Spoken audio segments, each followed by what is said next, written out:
Out of nowhere, my ex sent me a huge chunk of money. Note, heard your husband died, here's a little something to celebrate. I took that money and bolted immediately. I was scared he'd find out my dead husband was actually him. Late Friday night, my phone dings. $1 million popping into my bank account. What's happening? I skeptically checked my phone. Yep, it's a real transfer.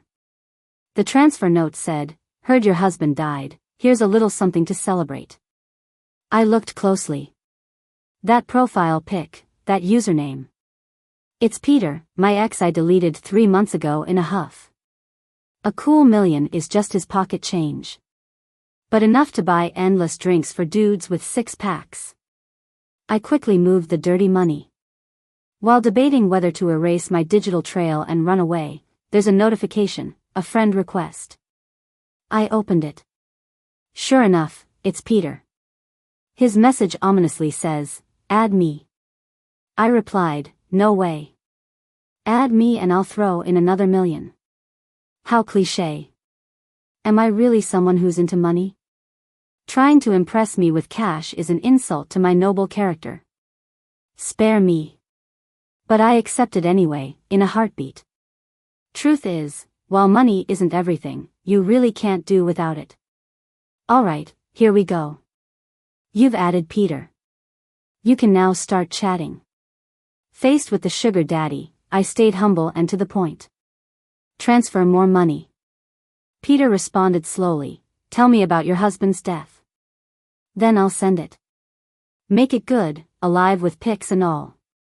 If possible, tell me how you went from single to widowed in less than 3 months, along with 10,000 words of thoughts. I stared at my phone, puzzled. Because I've no clue how to explain that the dead husband is actually him. The rumor about my husband dying likely spread from a recent hangout with colleagues. They don't know my history with Peter. While casually asking if I was stressed out and sleeping poorly lately, I started sobbing. My husband doesn't want me anymore. Your husband? You got married? Why'd he leave? I downed a beer and drunkenly replied, because he's dead. They were shocked. I was wallowing in sorrow, not bothering to elaborate. Next day, for reasons I don't know, it turned into a tragic legend of me marrying post-graduation then quickly becoming a widow. Even my female boss offered her condolences. She said, dead's dead, the next one will be better. Plenty of fish in the sea. I was ready to bang my head against the wall, but didn't bother correcting her. Peter and I were done. I dumped him. We were college sweethearts, mutual attraction at first sight. He once said I looked so angelic in a white dress it left him thirsty. Couldn't get me out of his head. I was shocked, thinking it was absurd. Troublesome. Peter actually liked cute, innocent girls. I was the complete opposite. A secret smoker and drinker full of dirty thoughts. My phone's loaded with adult films and novels that could crash its memory. So I faked being wholesome to date him. Even if my mind was racing like a wild car, I played coy. I'd even sneakily pinch my cheeks to make them red. My voice was soft, gentle. My wardrobe as cute as can be.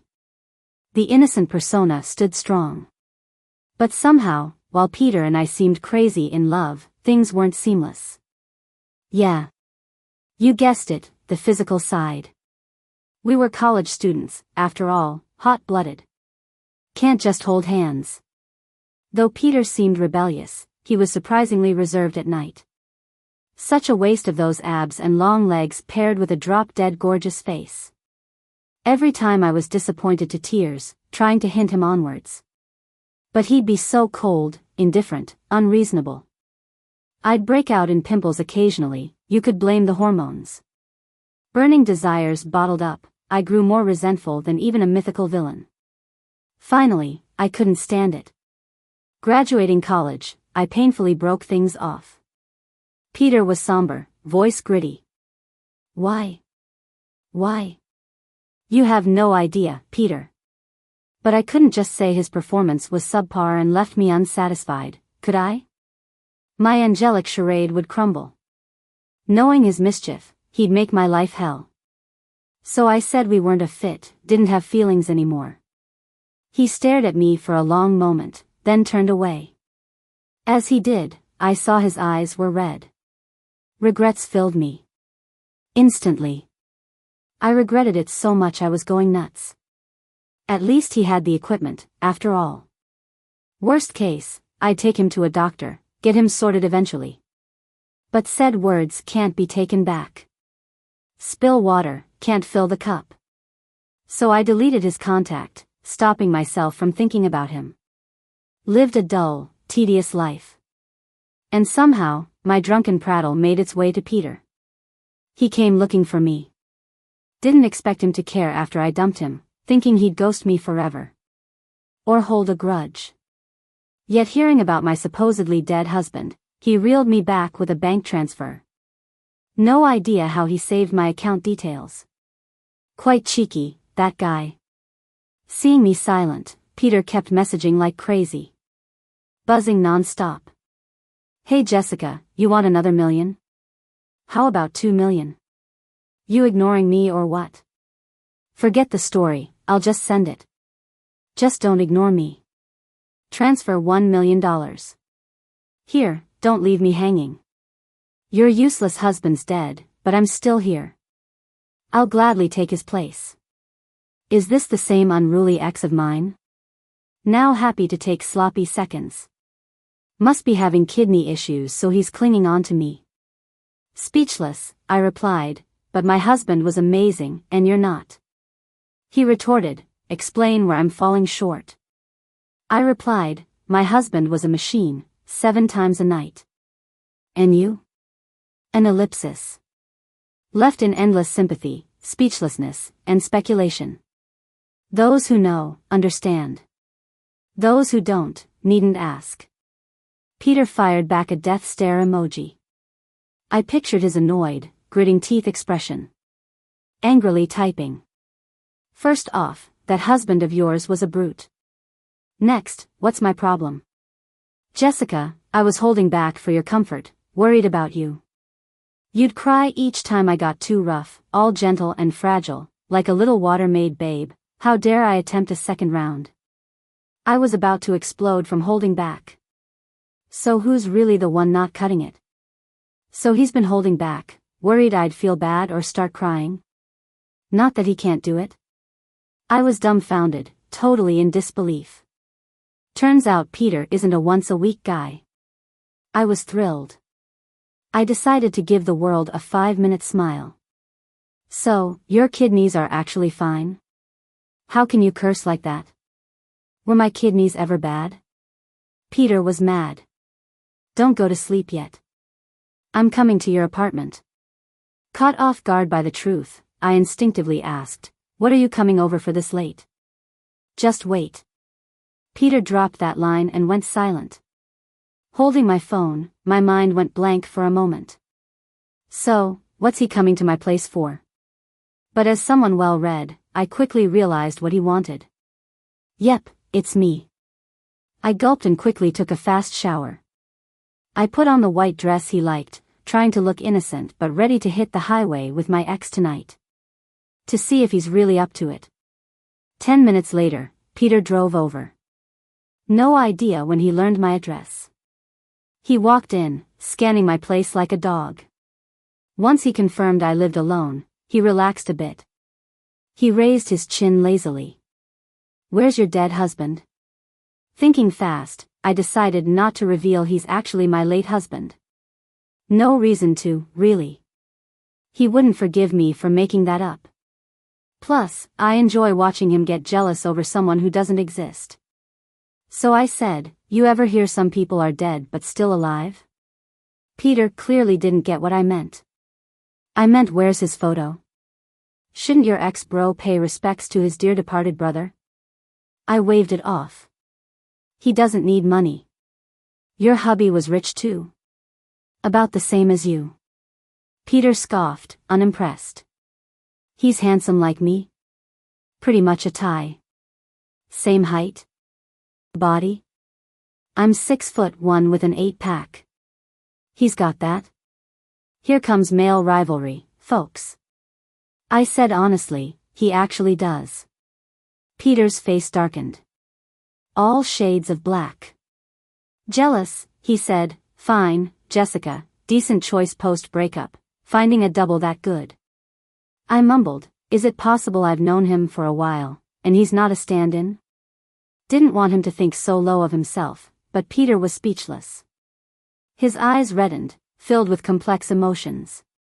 Suddenly, realization, shock, sadness, and struggle. Now I was puzzled. He's suddenly bummed out? What? Have guys evolved to cry on the spot out of jealousy? It's okay, the fact you're with me shows you didn't love your hubby enough. He wiped his tears and turned back as nonchalant.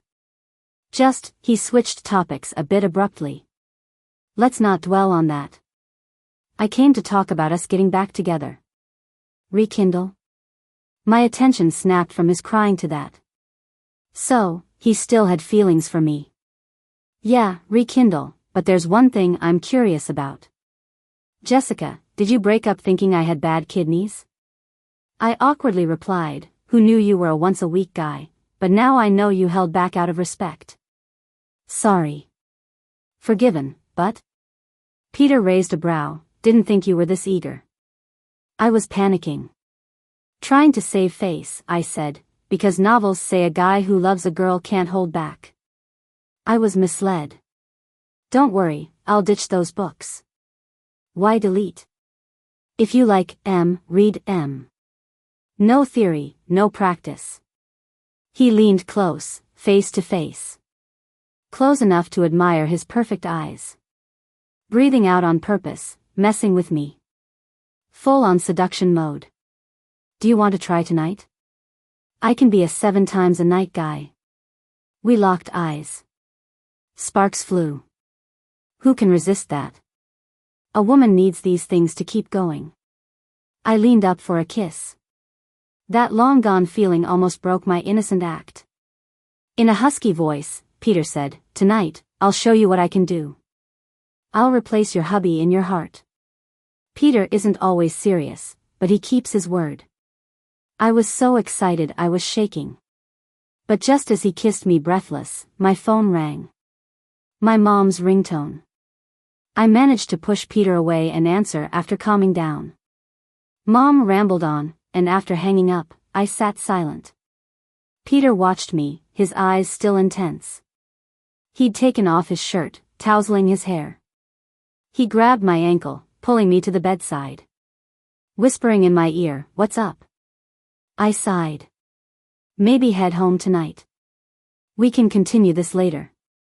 Peter paused, eyes narrowing dangerously. Meaning? Still not up to the task? I admitted boringly, no, I have to get up early. Mom wants me to go on a date. A date?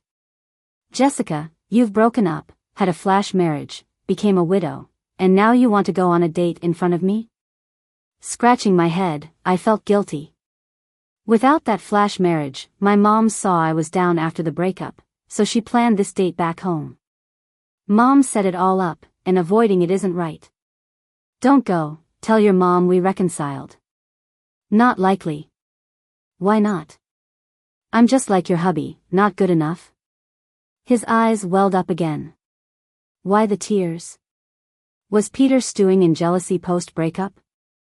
I hugged him, soothing him with words in a gentle voice he likes. Don't get jealous. You're perfect, the best of the best. It's not about you. I just want to see this through, clear things up, then we'll officially get back together. Fair to you. So what am I now, a free service or your husband's replacement? Peter held back, his lips a tight line. So hurt. I stuck to him, comforting him. Why don't you stay over tonight? I'm leaving tomorrow morning, and we've got time to do things twice before then. Forget it, let's not. Peter sighed, got up to turn off the light, then lay down holding me. Let's just sleep. I was undeterred and tried to entice him. Going to sleep already? It's just getting dark, it's still early. Ever since we broke up, I've been sleeping late every night, Can't get my sleep schedule back on track. Your husband keeps you up every night? Peter's expression twisted. I nodded. That's right. I stay up every night thinking about him, reliving our sweet memories. The more I think, the more I drift away. I couldn't help but blush and look down. Peter's face grew darker. He sat up. Let's not sleep. Let's do something else. Just as I was about to pucker up for a kiss, I saw him reach for his phone. Watch some TV shows. You used to hate watching those boring shows, didn't you? Peter spoke softly. I suddenly find them interesting now. They're realistic, just like my situation. Realistic? Situation? A light bulb went off in my brain. His parents seemed pretty in love. Could there be some dramatic rich family secrets? I probed. Something wrong? Don't you like him? People like me despise those similar to us. So it turns out, real life mimicked the story of being an illegitimate child. No wonder Peter's been gloomy today, always on the verge of tears, seeming so sensitive and insecure. Who wouldn't be troubled with such worries? I felt a surge of affection. I sat up and hugged his head, comforting him gently. Peter, you'll always be my number one, no one can replace you here. What's an illegitimate child compared to our legit Peter? Somehow, my words must have hit a nerve, and Peter sank lower. He was conflicted. Happy and unhappy. Guys can be as unpredictable as weather. That night, we watched over 10 episodes of a series under the covers. I got drowsy. Peter's face got darker and darker. Someone who didn't know better would think he actually related to the emotions on screen. Eventually, I dozed off in his arms. The next morning, Peter was already gone. He left breakfast on the table, still steaming. I bit into a bun he bought and opened my phone, thinking to send him a flirty text. Instead, I found tons of tweets from him sent last night. Seems like the new little brother drama was stressing him out, needing a release. Once I get through this matchmaking date, I plan to have a crazy good time with him to forget our worries. I liked each one of his tweets. Peter must have seen the notifications because he called me. I answered, trying to sound all sweet and innocent. Silence on the other end. I looked at my phone. Yep, the call was on. Why wasn't he saying anything? I hesitated, then spoke. Peter? You there? Are you still upset?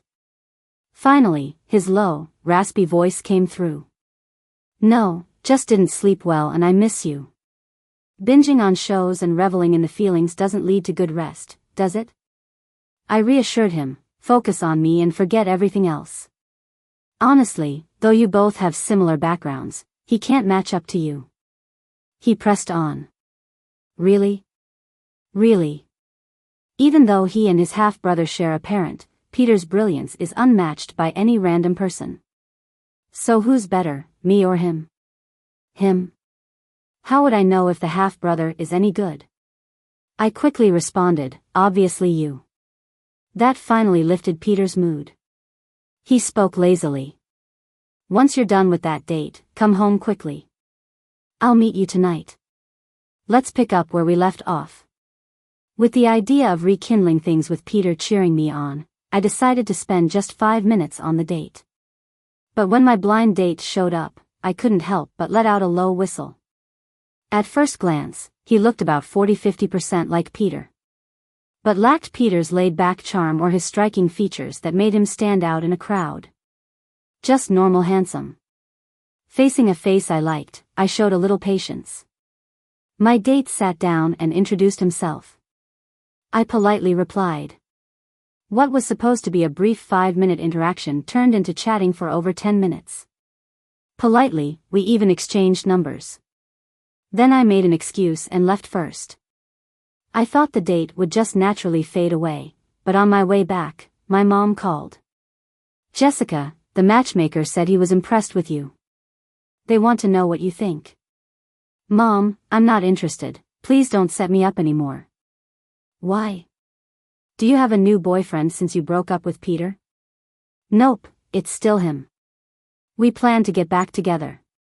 My mom didn't question further and agreed not to set me up again. However, my date found out I declined him and kept messaging me. A bit annoying. For the sake of politeness, I told him it wouldn't work out and suggested he look elsewhere. He countered by saying we could be friends. I considered deleting his contact. Just as I was about to, Peter called me. Jessica, I'm at the grocery store below your apartment. You need something? Getting essentials. Do you still like strawberry flavor? I paused briefly, apologetically replied, but you don't need to get any, I have some here. There was a grinding sound on the other end, I want new ones. Then he hung up in a huff. Seriously? I just bought 2 packs myself, yet he insists on spending more. Too much money, I guess. His call derailed my focus, and I forgot to delete that date's contact, rushing instead to freshen up in the bathroom. When I came out, Peter had already arrived. He snagged a spare key this morning before leaving. He'd showered before coming over, too. With the mood just right, delaying any more felt awkward. So we embraced, kissed, twirled our way towards the bedroom. Breathlessly, he asked, "Are we getting back together now? Let me see if you still got it." Jessica, you're really in a hurry, huh? When an opportunity presents itself, keeping up any pretense of being shy wasn't an option. Hurry up. Finished speaking, I kissed him again. Peter chuckled and obliged. Just as I was gearing up for an enjoyable night, my phone kept buzzing. Someone was bombarding me with messages. Worried it was my boss with urgent tasks, I reluctantly pulled away from Peter to check my phone. When I opened it, surprise hit me hard. The date I was on earlier had sent me a bunch of photos. Selfies, abs, shirtless mirror shots. Maybe because of the angle, he looked even more like Peter. He added, "You stared at me for a while today, really don't want to reconsider?" Peter, also curious, peeked at the texts with me. Seeing a guy resembling him, his face turned stormy instead of surprised. Jessica, are you collecting action figures or playing a replacement game here? Huh? I didn't get it. Jessica, what am I to you? You just told me the blind date was off but didn't mention the person looks like me. Peter was mad. I was confused. What kind of anger is this? Normal people would be curious and take a second look if they saw someone who looks like them. They'd even be surprised in a good way. Why was he so upset? Indeed, it was off. Look at this chat log. I helplessly scrolled through the messages. Peter gently pressed my hand, his eyes drooping. It's not that I don't trust you, but I'm confused about how to interact with you. Can we get back together? I was dumbstruck. You like me, I like you, of course we can. Then what am I to you? You're my boyfriend. Then what about your deceased husband? This blind date guy? What if someone in the future looks like your husband? My head was spinning. What the heck? So what if someone looks like him? I frowned, my mind in a mess. Peter, seeing my silence, scoffed at himself. Then he said, "Okay, I'm just a stand-in for your husband. But it's fine. Right now, I'm the top stand-in, others have to get in line." Stand-in? Who? Him. I finally realized something was off. Peter, you're not a stand-in for anyone. Then what am I? Your lover. Fine, I accept it. He gritted his teeth. It was the first time I noticed how nonchalant he was, capable of bending and soaring, so composed. I sighed, smiling wryly, deciding to lay it out. I don't have a husband. I didn't marry after we broke up. The husband is dead rumor was something I said drunkenly, missing you. The husband I mentioned is you. No stand-ins, it's always been you. I'm sorry, I found your jealousy cute, so I kept the misunderstanding. Didn't expect it to get this far. Peter was stunned. His gloom soon vanished. He looked away, coughed lightly. wrapping me in his arms, his face in my neck. Even as shameless as he is, he was a bit embarrassed now. I had accepted being a stand-in and competing with others before. Didn't expect it was a misunderstanding. My bad for not speaking up. Jessica, stop laughing, it's embarrassing. I held back my laughter, touched his ear. Okay, I won't laugh. So, what's up with your parents' affair kid thing? He glanced up, gave me a peck. What affair kid? Like the drama you watched last night, about competing with an affair kid. Peter was confused. Did I say that? I thought I focused on stand-in drama last night. I was awkward. So, your parents are doing well? Yeah, they were planning to invite you over for dinner, didn't expect you thought they had an affair child. Peter burst into laughter. I have to tell my mom, she'll die laughing. No, no, no. I clung to his hand. Blushing fiercely. Please don't tell her, I'm begging you. Peter was just teasing, didn't plan to inform his mom. He flipped and pinned me onto the bed. Just begging verbally? No sincerity. I reluctantly whispered, using that pure tone he loves to beg and tease. Since we're back together, do whatever you want. Peter's Adam's apple bobbed. Things turned surprisingly steamy. So, we passionately made up. Friends offered blessings. Saying us breaking up was pointless drama. When it came to intimacy, we were unexpectedly in sync.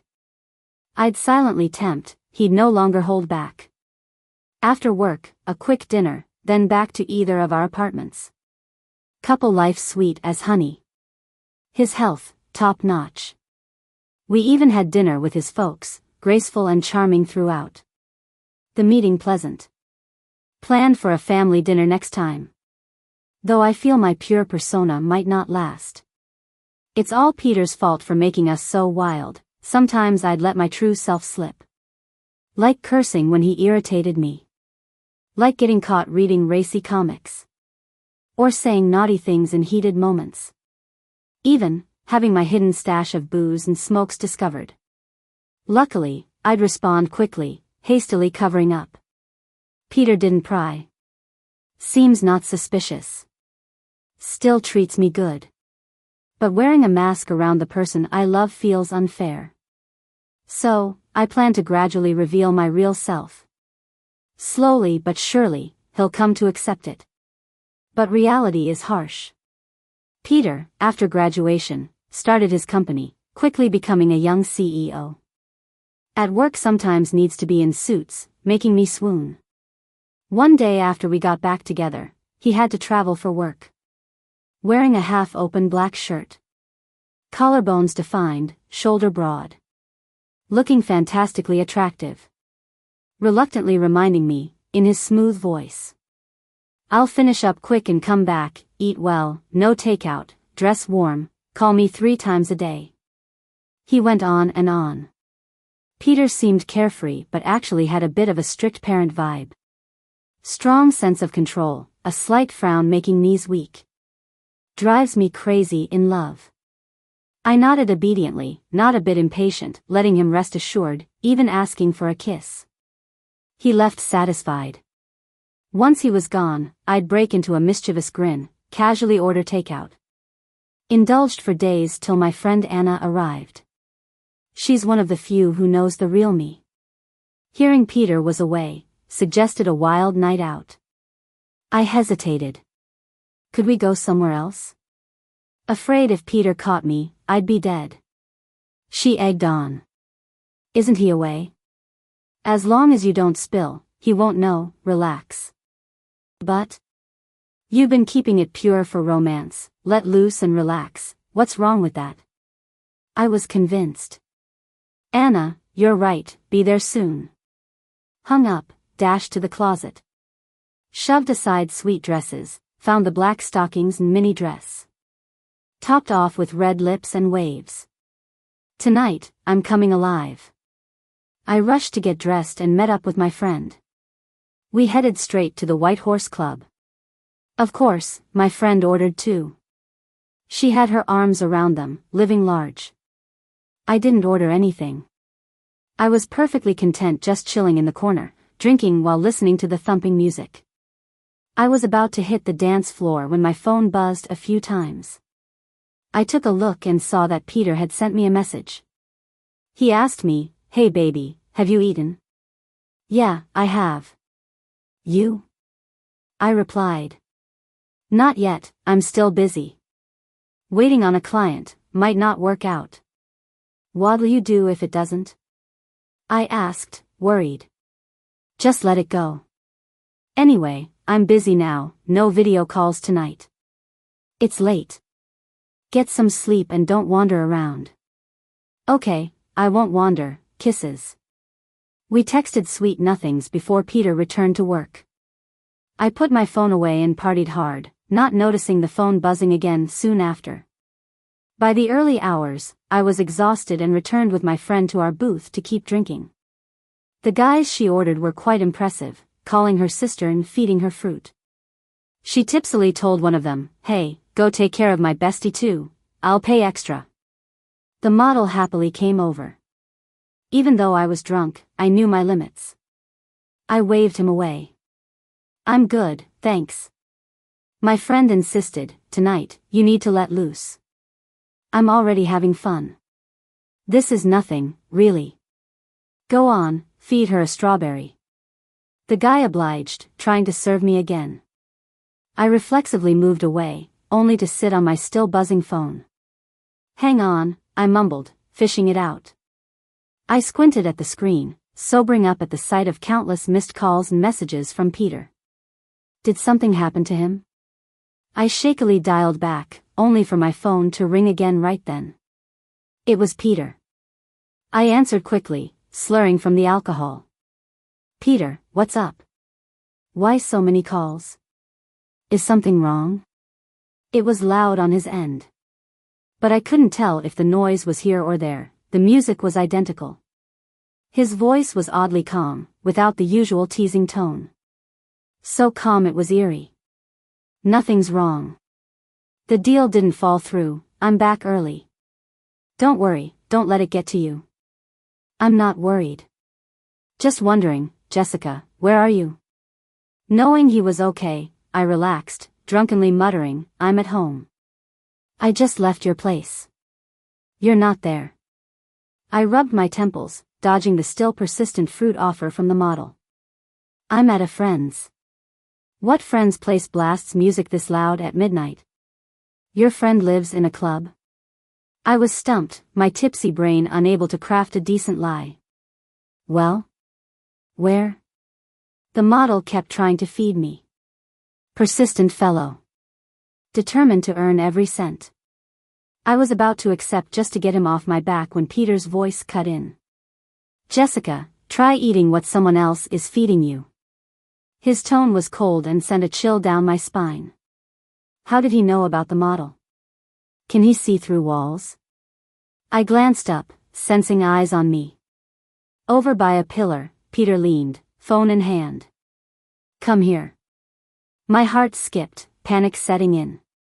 This wasn't something a bag of rice could fix. I'd imagined countless scenarios where I'd ruin my sweet girl next door image. But never one as terrifyingly real as this.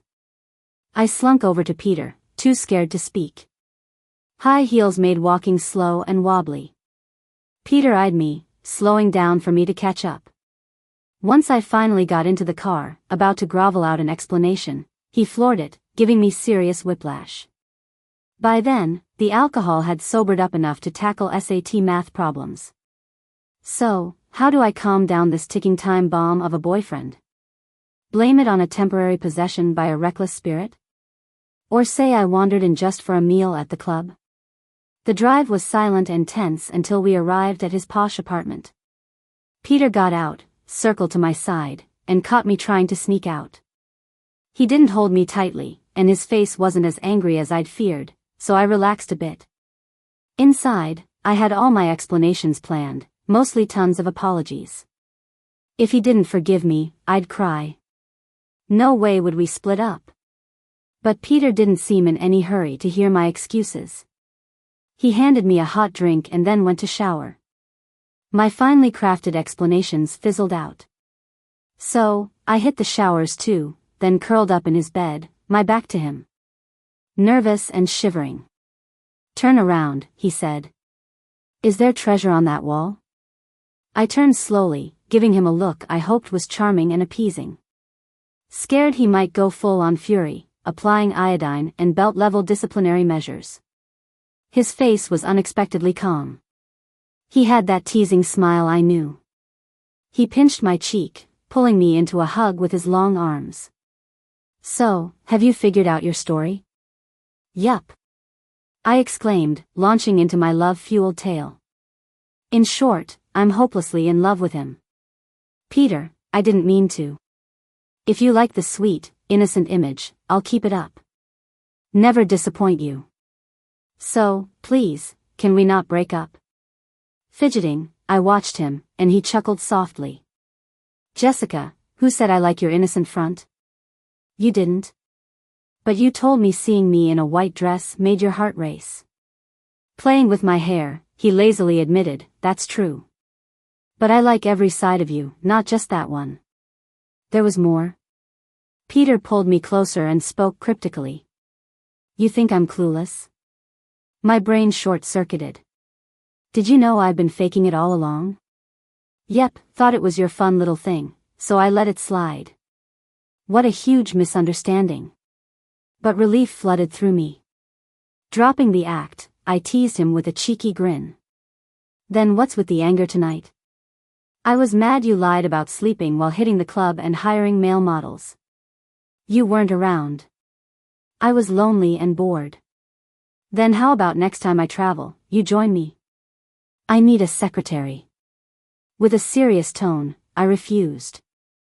"No, I have my own career." My monthly salary barely bought one of Peter's t-shirts. He laughed, filling the room with capitalist glee. "Wow." Embarrassed, I lunged at him, playfully wrestling him. "Don't mock me." He wrapped his arms around me, voice husky. "Jessica, you're mad, but why were you grabbing my pants?" "I need something to hold, or I'll have insomnia." Peter sighed. "Sometimes, you're terrifyingly frisky." I grinned cheekily. Too late, breaking up isn't an option.